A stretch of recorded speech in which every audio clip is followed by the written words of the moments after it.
Esse é o High Low, o podcast para quem quer saber tudo sobre moda. O meu nome é Olivia Merchiori e estarei junto com a jornalista Isabel Junqueira todas as semanas com um episódio inédito sobre os principais acontecimentos da moda mundial. Se para você o podcast ainda é uma novidade, vá até o nosso site, highlowpodcast.com, onde você pode encontrar todos os canais para nos acompanhar. Oi, Oli! Oi, Bel! Tudo bem? Estamos acordadas? Gente, a gente tá gravando esse episódio sábado, aqui em Paris, quase 10 da noite. Olivia já tomou um spritz e a gente tá aqui para falar de conglomerados de moda. Vamos ver como vai sair. Que vem muito a calhar também com as manifestações que te prenderam fora de casa. Exatamente. Hoje em Paris. Bom, vocês devem estar sabendo que estão tendo as manifestações dos coletes amarelos. Bem, então nesse clima de manifestação falaremos de conglomerados ou holdings. Que aparecem no final da década de 80, da década de 90 e que muda completamente o modelo de negócio das grandes marcas de moda. Imagina você ter, grandes corporações tomando conta e você tendo que dar... Você tem responsabilidade em relação a acionistas. Então, é uma outra mentalidade que comanda. Eu acho que, como é um tema um pouco mais complicado, eu pensei em a gente, inclusive, começar dando uma definição clara sobre conglomerado, do dicionário, que quer dizer que ou que apresenta reunido, ou organizações em que várias empresas dos mais diversos setores e ramos pertencem à mesma holding. Geralmente as holdings, elas não têm um dono, elas têm acionistas e elas têm comitês que gerenciam um grande grupo, né, e dessas várias empresas. Essas empresas têm os seus próprios CEOs e operam de forma, às vezes, um pouco mais independente, às vezes um pouco mais ligadas à diretoria do conglomerado. Isso depende da negociação entre as empresas, mas o que demarca bem o que é esse tipo de negócio é esse grupo de gestores, e algumas empresas têm acionistas majoritários bem claros, como é o caso da Louis Vuitton Moet Hennessy, que é o Bernard Arnault, que a gente vai falar um pouco mais tarde, e que, na verdade, eles exploram diferentes setores. Eu acho que a diferença do conglomerado para as empresas que nós estamos acostumadas a lidar é que, né, o board, o gestor de um conglomerado, não necessariamente ele tem uma expertise. Ele pode fazer roupa, ele pode ter uma empresa de carro, ter uma empresa de frango assado, de construção. Então, na verdade, é sobre negócio, é sobre números muito mais do que o métier em si, né? A habilidade, o produto. O negócio é a capacidade de gestão, muito mais, esse é o produto. E o paradoxo dos conglomerados de moda e de luxo em particular é que eles vendem essa ideia de exclusivo, de produtos raros, o discurso sempre focado no savoir-faire, mas ao mesmo tempo, como eles têm que aumentar o capital anualmente, eles estão massificando o luxo. Eu e a Olivia, nós somos obcecadas pelo Bernard Arnault, e eu estava lendo num dos perfis que uma história que marcou muito ele, quando ele vai no início da década de 80, acho que morar um tempo nos Estados Unidos. E aí ele pergunta pro taxista: o que você conhece da França? Você conhece o nome do presidente? E ele fala assim: não, mas eu conheço o Christian Dior. E isso virou meio que uma obsessão dele, né? Até ele comprar a marca, foi a primeira marca de moda. Na verdade, não foi a Dior, foi a Bussac, né? Que era uma empresa que a Dior era uma das marcas, e aí eram empresas têxteis, eu acho. E aí ele consegue comprar, ele faz uma promessa que ele vai manter todas as marcas, todos os empregos. O que ele faz? Pega a Dior e acaba com todo o resto, né? Não para ficar falando mal também do Bernard Arnault, porque é um grande homem de negócios, um grande visionário, mas tem também esse lado de tratar a marca, né, como um brinquedo, quase.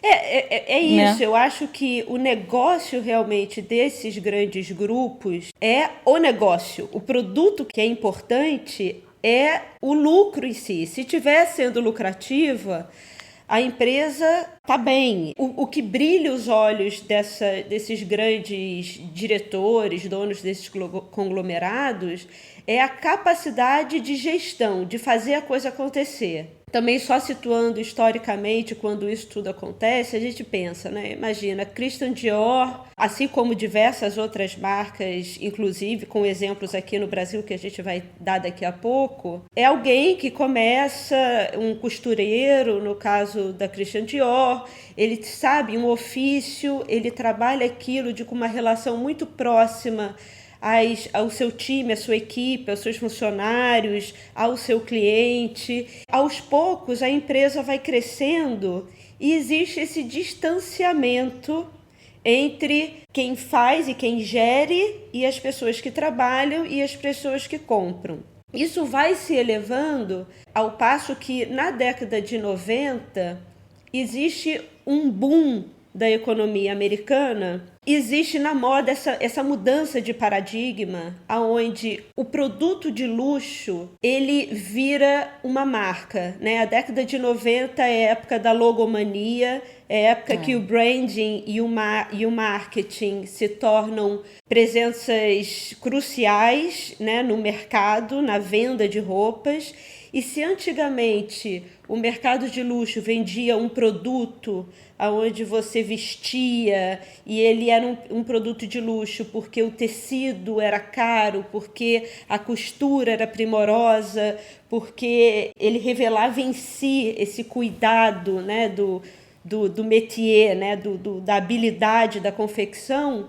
Na década de 90, eu acho que a gente pode usar como exemplo o ícone dessa mudança do branding, é uma camiseta branca com o CK da Calvin Klein gigantesco. Compra-se a ideia fantástica vendida por esse sonho da marca, essa construção do branding, muito mais do que o produto em si.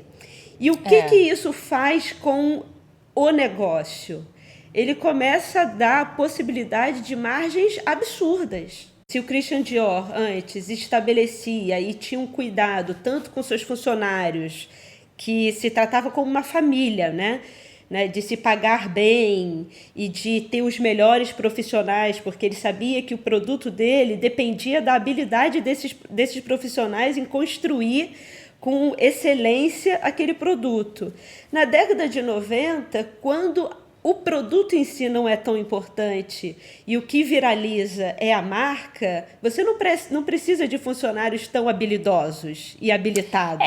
Né? Mas aí eu acho que no caso das grandes marcas, são duas coisas paralelas, né? Eles não vão deixar as petites mains deles, eles têm ainda uma equipe primorosa. Mas aí que tá, nessa década de 90, quando o Bernard Arnault, por exemplo, compra, né, no final de 80, quando ele compra Dior, depois 89 ele vira o chairman da Louis Vuitton Moet Hennessy, é aquela parte do livro do Gods and Kings, onde ele deixa muito claro que ele chama o Galliano e o McQueen, de novo falando sobre isso, né? Ele chama o Galliano e o McQueen para fazerem os desfiles de alta costura, onde, na verdade, ele não está preocupado em vender roupas de alta costura, e sim o que dá markup alto, né? Que são as bolsas e os perfumes. Maquiagem, bolsa e perfume são muito baratos, assim como os tênis, os sneakers são muito baratos. Então, a década de 90 é um momento onde você tem um porta-cartão de couro, e só porque ele tem uma logo, ele custa $1.000. Inclusive, a gente conversou hoje de manhã, saiu uma matéria, a gente está conversando sábado, saiu uma matéria no BOF, que a gente trocou no nosso WhatsApp, inclusive com o Augusto. Peraí, Olivia. E a LVMH também não tem um pouco... Não é acionista do Business of Fashion? Não é proprietário de uma partezinha do Business of Fashion? Isabel, Eu sei, na verdade, que tem uma mulher que faz parte do LVMH Prize, que é uma das investidoras, mas deve ter, porque o negócio desses conglomerados é que eles são donos de tudo, né? O Bernard Arnault, ele é conhecido como o Terminator, né? Predador. O predador, assim, o lobo em Kashmir. Tem os documentários que a gente estava vendo, tem um cara que tá irritado com ele uma hora que diz... esse cara... Qual documentário? A gente viu tantos, né? Eu nem lembro qual. Mas o Mon Patron, o Merci Patron. O Merci Patron, ele tem um cara que chega... esse cara quer comprar a França, fatiar e vender os seus pedaços, né? Para ganhar dinheiro. O que importa não é a França em si. O que importa é como ele vai lucrar a partir de uma reorganização de um todo, né? Então, por exemplo, eu não sei se ele é do Business of Fashion, porque vamos pensar, o que ele tem hoje? Ele tem a Moët Chandon, ele tem a Dom Perignon, ele tem a Veuve Clicquot, isso só de bebida, eu estou olhando aqui uma lista. Ele tem a Louis Vuitton, a Fendi, a Bulgari, a Berluti, a Celine, Donna Karan, a Naunas. Eu não sabia que a Naunas era dele. Pucci, Givenchy, Kenzo, Loewe, Marc Jacobs... e Sephora, eu não sabia que a Sephora e o Le Bon Marché também era dele. Carrefour, a Guerlain, ele tem o Le Parisien, que é dele também, né? O jornal. Pode investir em tantos lugares que a gente já não sabe aonde ele está metido, né? Isso só pode acontecer quando o produto não é tão importante. Quando você fala que eles têm esse grupo, né, de artesãos, eles são os algozes e também os protetores. E também isso a gente inclui os estilistas, né? Algozes e protetores. No caso da journée particulière, daquela coisa, né, que eles fazem. A journée particulière é o seguinte, é um final de semana que acontece agora... É no segundo semestre sempre, isso já tem desde 2011. E o Bernard Arnault e o filho dele tiveram a ideia, olhando do sucesso da Journée du Patrimoine aqui, que acontece todo ano, e onde instituições francesas abrem as portas para você ver um pouco os bastidores. Então dá para você ir no Élysée, que é onde o presidente trabalha, onde ele mora. Dá para você ir dentro do metrô, ver como é que funcionam, sabe, os caminhos. Tem museus que abrem acervo. Aí eles tiveram a sacada de fazer o Journée Particulière, que aí você pode ir nos ateliês da Dior, ver como é que são feitos os vestidos, ver o acervo da Pucci. E aí você pode chegar perto, né, desse universo inacessível, ver como é feito, ver todo o trabalho. Né? Mas o que eu acho, particularmente no Bernard Arnault, Bel, ele diz, né, ele é um homem extremamente competitivo e geralmente esses grandes gestores, esses empresários, eles são muito competitivos, né? A história do LVMH é também muito interessante, porque quem cria essa fusão entre a Louis Vuitton e a Moet Hennessy não é o Bernard Arnault. Ele era um acionista, ele começa como um acionista, só que aí os donos dos grupos da LVMH e da Moet Hennessy, eles se odiavam, eles não se davam bem, e isso estava dando problema no board, no comitê, e ele se aproveitou disso. Assim, ele basicamente foi comprando sem eles saberem que estava comprando. E aí quando os outros, o dono da Louis Vuitton e da Moet Hennessy viram, ele era o acionista majoritário. Ele tentou fazer a mesma coisa com a Gucci. Com a Gucci, né? A Gucci é uma história super famosa. Super famosa, que o Tom Ford e o CEO da Gucci, que agora eu não vou me lembrar, mas a Gucci era o Tom Ford com esse CEO italiano. E o Bernard Arnault estava com medo pelas beiradas comprando as ações da Gucci. E aí o Tom Ford com esse italiano chegaram para o François Pinault e pediram, pelo amor de Deus, não deixe esse cara comprar a Gucci, né? Ele já tem todas as marcas. E aí o François Pinault comprou a parte majoritária e depois virou um outro grande conglomerado, né? Ele é o principal rival do Arnault, né? Ele é muito calmo, ele é um homem extremamente controlado, né? Quando a pianista. Pianista, a família tá tudo certo, ele não é casado com uma celebridade, como o... Né? Discreto. Ele é super discreto, a mulher dele é pianista, ele também... só que ela é já, né? Ela é profissional, ele não, ele é só amadora. Ele sempre tá com um terno preto, ele é magro, contido, ele parece uma pessoa muito controlada... Mas todas as entrevistas que ele dá, ele fala sobre a sensibilidade que ele tem para as artes e para os jovens criativos, como ele é uma pessoa acessível, como ele é uma pessoa bacana. Ele tem um quê de sedutor, apesar dele ser a cara do Mr. Burns, dos Simpsons. Não, né? Total. Ele tem aquele olhar, assim, me lembra o olhar de crocodilo em zoológico. Gente, a gente vai botar nas referências uma foto do Mr. Burns querendo conquistar o mundo, que é igual ao Bernard Arnault, tá? Mas ele tem esse quê de uma pessoa tranquila, de eu não sou esse algoz todo, eu sou um cara legal, né? A família dele fala sobre isso. Não achem que o meu pai é aquele homem que fica na torre com uma planilha de Excel na frente.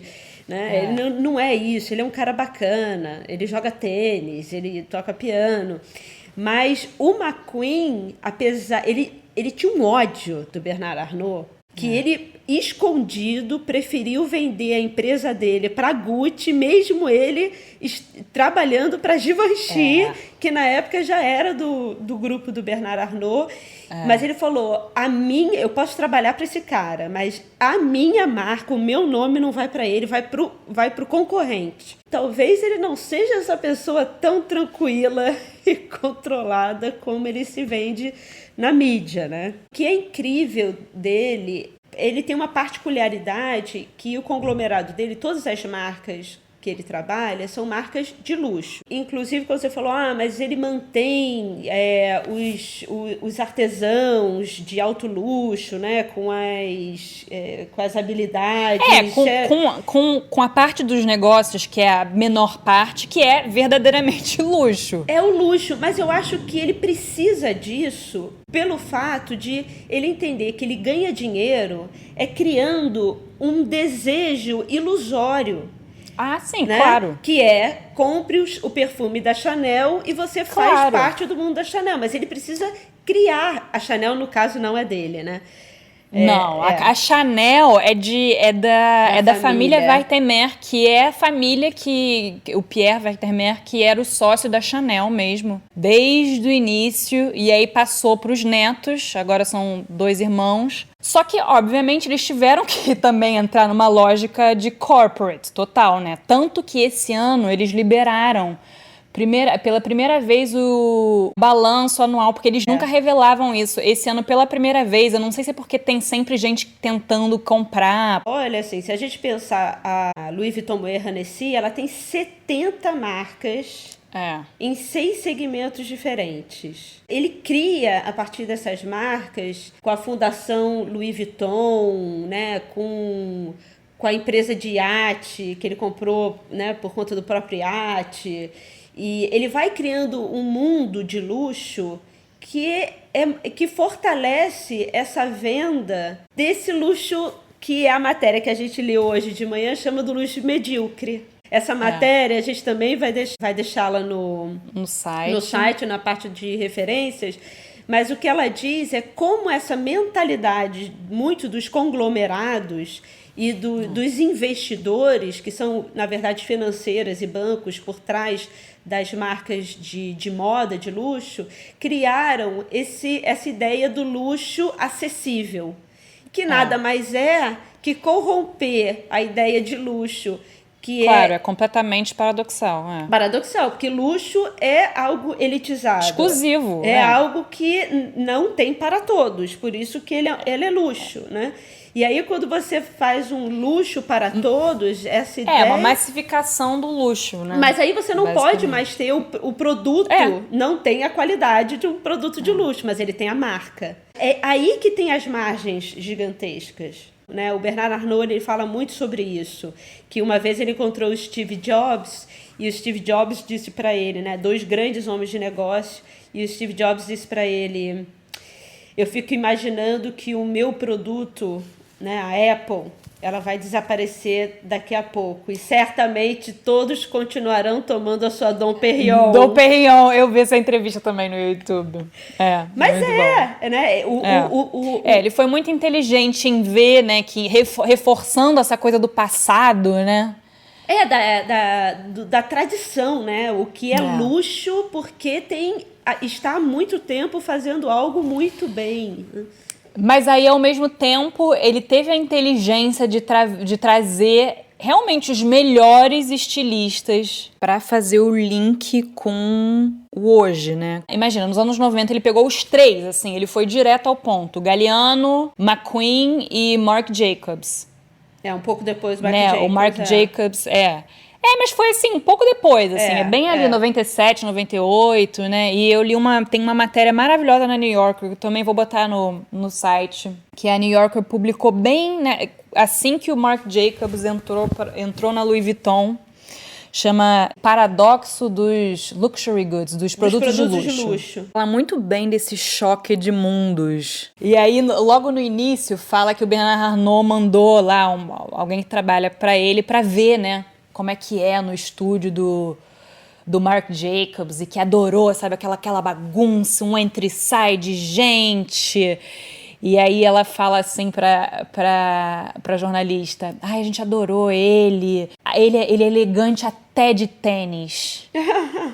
Naquela época, né, o tênis não era que nem hoje, né? Não tinha a febre do sneaker, né? Mas isso é a parte visionária dele. Por exemplo, a primeira obra de arte que ele comprou foi um Basquiat, que ele tem no escritório dele até hoje. Esse eu acho que é a visão de um gestor do nível do Bernard Arnault e desses tantos outros donos de conglomerados e grandes empresas. Ele olha um Basquiat e ele entende que aquilo custa pouco para fazer, mas que aquilo tem um valor simbólico altíssimo, ou terá. E precisa de uma sensibilidade, né? Tá acontecendo uma efervescência, mas se ele também não tiver esse olho muito aguçado, que procura, né, o bom negócio o tempo inteiro, e também deixa passar a oportunidade. Quando ele cria o prêmio da LVMH para achar esses novos talentos, é a mesma coisa. Ele está catando antes de todo mundo e puxando para si esses próximos expoentes, que para ele é muito barato. São empresas pequenas, novas. Inclusive o Virgil, que agora é diretor criativo da Louis Vuitton masculina, participou. Ele não ganhou, mas ele participou acho que de uma ou duas edições. Ele já estava lá no radar deles. Ele mantém o radar de pessoas e coisas e empresas com baixo custo, mas que ele olha e fala, mas na verdade ela é barata agora porque ela não fez isso, a narrativa está errada, mas se eu contar essa história da minha maneira, dentro do meu ambiente de luxo, né, com as pessoas que trabalham para mim, eu consigo fazer com que esse valor exploda. Mas eu acho que também aí a gente acaba esbarrando em outro problema, que é a uniformização também. Mas eu acho que é por isso que eles ficam tão atrás desses novos talentos da moda. Exatamente porque eles sabem que chegou uma hora que a empresa fica tão grande e fica tão pesada que fica mais difícil inovar de uma maneira ampliada, né? Você precisa testar coisas novas em pequena escala. O que eu já li sobre a política do prêmio quando Christopher Kane, quando ele foi incorporado, e eu nem sei se foi pela LVMH ou se foi pela Kering. Foi para Kering, Eu acho que foi para Kering. Inclusive, acho que eles meio que já venderam ele. Não tem uma coisa? Exatamente, porque a ideia qual é? Incorpora, pequena escala, testa novas formas de luxo. Deu certo, deu retorno, mantém, incorpora oficialmente ao grupo. Se não, devolve. E isso é muito, muito interessante, porque você tem pouco risco em inovar e testar novas coisas no mercado. Porque você vai lá, investe um pouco, mas a estrutura ainda é da marca. A galera que trabalha ainda não tem essa ideia de que eles estão trabalhando para uma holding internacional multimilhardária.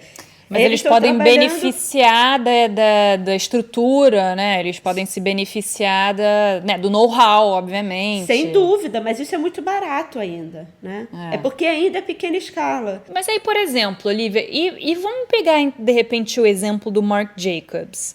Porque isso é uma coisa até que eu li nessa matéria na New Yorker que eu citei. Quando o Robert Duffy, que é o sócio do Marc Jacobs, e eles foram negociar o deal, né, com a Louis Vuitton, eles falaram assim: eu quero que vocês comprem uma parte da minha marca, que na verdade quem tinha era o Perry Ellis. Você lembra? Lembro. O Marc Jacobs, ele foi demitido, inclusive. Então, o Marc Jacobs, assim, ele fez muito sucesso porque quando ele estava na Perry Ellis, quando ele fez uma coleção grunge, que o Perry Ellis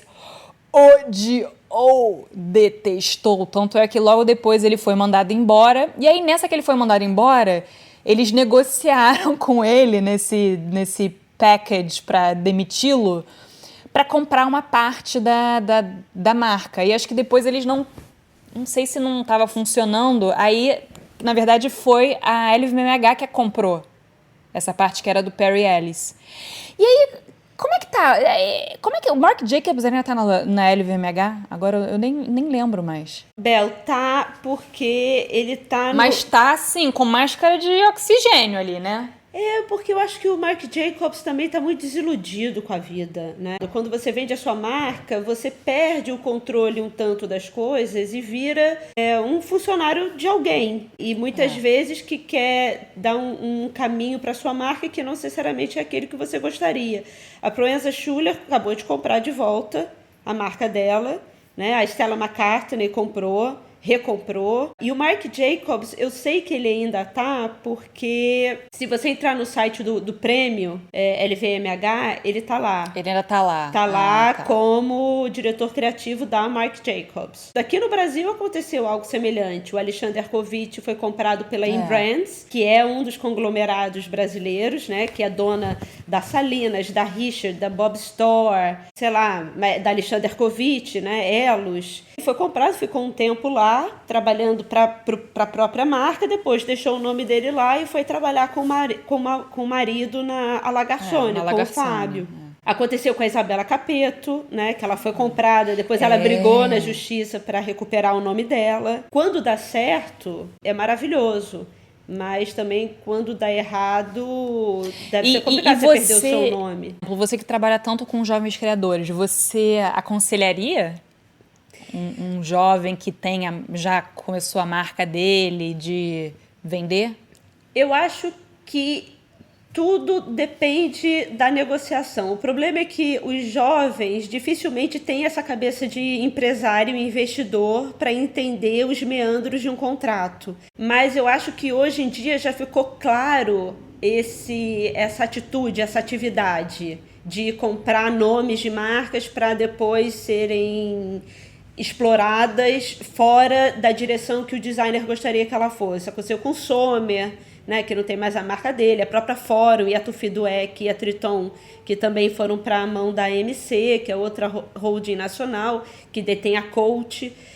Então, eu acho que as pessoas já estão mais espertas quando isso acontece. Mas, ao mesmo tempo, eu acredito que as grandes corporações que têm essa capacidade de investimento devem sim ajudar pequenas empresas com grande valor de design a se estruturarem e entrarem no mercado de uma forma mais profissional, porque esse é o grande problema que a gente tem hoje. Os jovens, principalmente no Brasil e em qualquer lugar do mundo, sem suporte financeiro e mentoria de gestão de negócio, os criadores eles não conseguem sobreviver, ou eles sobrevivem por um período muito curto, porque a concorrência é muito grande.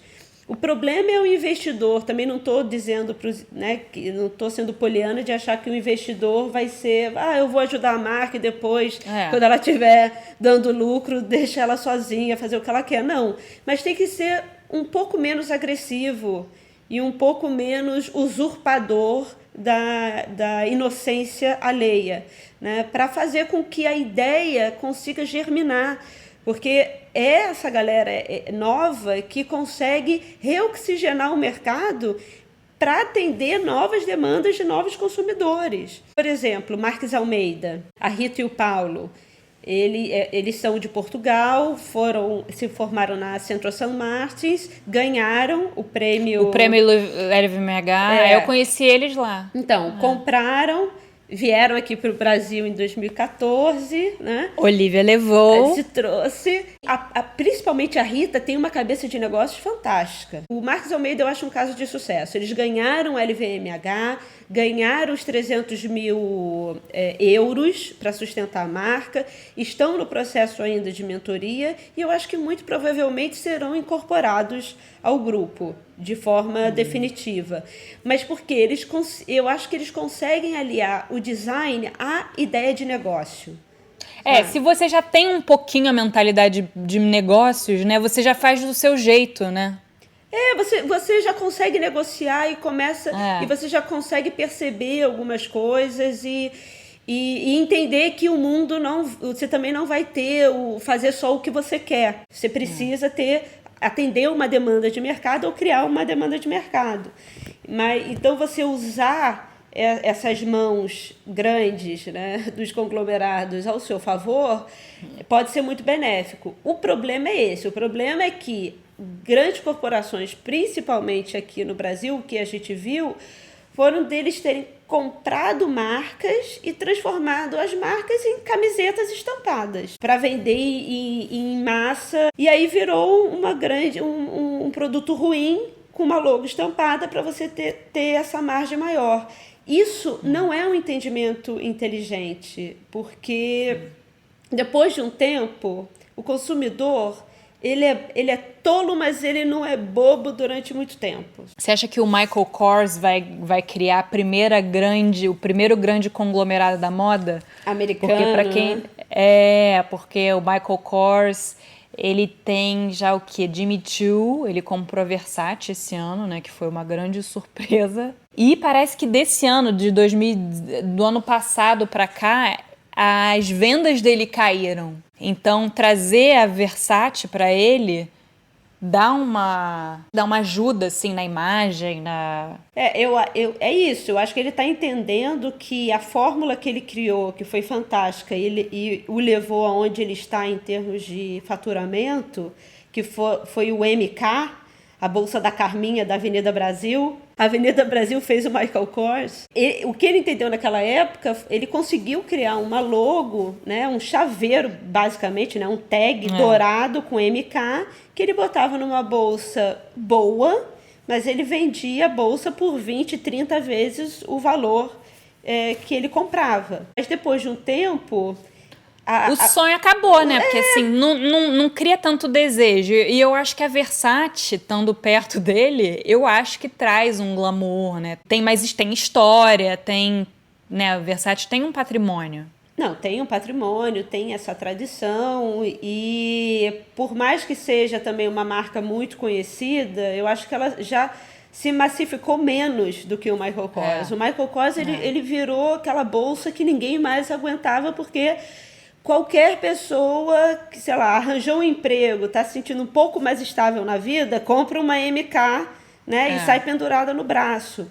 Então, ela deixou muito rápido não, ela durou um tempo, mas hoje em dia deixou de ser um elemento de luxo importante. E a Versace, apesar de ser muito mais antiga, ela tomou esse cuidado de atender bastante gente, mas também não se massificar, que eu acho que esse é o pulo do gato. A Louis Vuitton, por mais que tenha a sua semelhança com o Michael Kors no sentido da bolsa, né, que é comprada como esse ícone de luxo, quando você conseguiu minimamente ascender, né, na sua vida profissional, na sua vida econômica, mas eu acho que a diferença é essa ideia do Arnault de falar, a Louis Vuitton não é teoricamente, para novo rico. Existe uma tradição envolvida. São para pessoas que já entendem o monogram, né? A sua avó usava, a sua bisavó usava. E ele foi muito inteligente criando o prêt-à-porter da Louis Vuitton. Aí pegando o Marc Jacobs e agora o Ghesquière, quebra com essa coisa clássica da Louis Vuitton. Agora, onde eu acho que, pelo menos eu espero, vou torcer muito para ele finalmente escorregar feio. Heidi Slimane na Celine. Essa eu não... Foi ele que assinou esse cheque, gente. Foi o Bernard Arnault que assinou esse cheque, tá? Então, foi ele que assinou esse cheque de tirar o assento da Celine, foi ele, né? Mas, obviamente, como a gente falou, vendo a lucratividade que o Heidi fez na Saint Laurent, né, do grupo opositor, ele puxou para tentar ter o mesmo sucesso. Nesse caso, eu realmente acho que ele escorregou. Ou espero que ele tenha escorregado. Todo mundo seguindo @oldceline, né? No Instagram. Celine com acento. Mas acho que é isso, né, Olivia? Você acha que tem mais alguma coisa? Não, eu ia falar então só do Brasil, porque por acaso, anteontem, me veio um nome de uma pessoa, de um investidor que eu nunca tinha ouvido falar. Ele chama Patrice Etling. Patrice Etling, ele tem origem francesa, mas ele nasceu no Brasil. A família tem origem francesa, mas ele nasceu no Brasil. E ele é o CEO do fundo americano Advent International. E eu fiquei interessada nele porque lembra que a gente estava perguntando de onde que estava vindo todo aquele dinheiro da Restock? Porque a Restock, de uma hora para outra, saiu da bancarrota para contratar um monte de gente bacana com altos salários, né? E aí eu fui descobrir que ele é um dos maiores investidores do grupo Restock. O Patrice Etling, ele é dono de 80% da Walmart Brasil. Ele é um dos grandes investidores da Restock. Tem Lili Blando, Dalina, Rosa Chá, John, Bobô. Ele é dono, investidor, ou tem uma grande porcentagem das lojas de construção Quero, do grupo IMC, que é o frango assado e os restaurantes Viena. Ele é dono de parte das faculdades Estácio de Sá, e até daquele laboratório de medicina diagnóstica Fleury. Ele, eu acho, um grande exemplo de investidor, né, de gestor de conglomerados, né, nesse caso, uma holding investidora, né, um fundo de investimento americano, mas ele, como brasileiro, e sendo CEO desse fundo e sócio, ele é sócio desse fundo, não é só CEO, ele é sócio desse fundo. O produto do Patrice Etling, na verdade, é a gestão, né? Ele é o nosso Bernard Arnault, talvez. Não sei, talvez existam outros, né?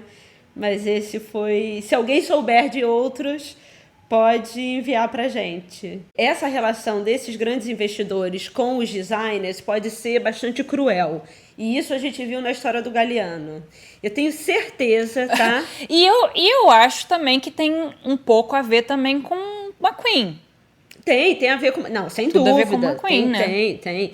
Né? Eles falavam... Eu acho que tem a ver com Marc Jacobs também. Também, porque acaba o sonho, né? Na verdade, você vira uma máquina de criação. Você vira uma máquina de criar, porque você tem que fazer bolsa, tem que pensar não sei o quê, tem que fazer 8 coleções por ano.